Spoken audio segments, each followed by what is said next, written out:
এখানে পেঁয়াজ, ডিম, কাঁচামরিচ দেওয়া হয়েছে, রান্না করা হবে লুডুস। এই যে এখন একটু বুনা বুনা করা হবে।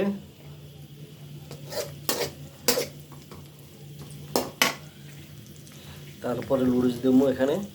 এই যে লুডুস এখন দেবো।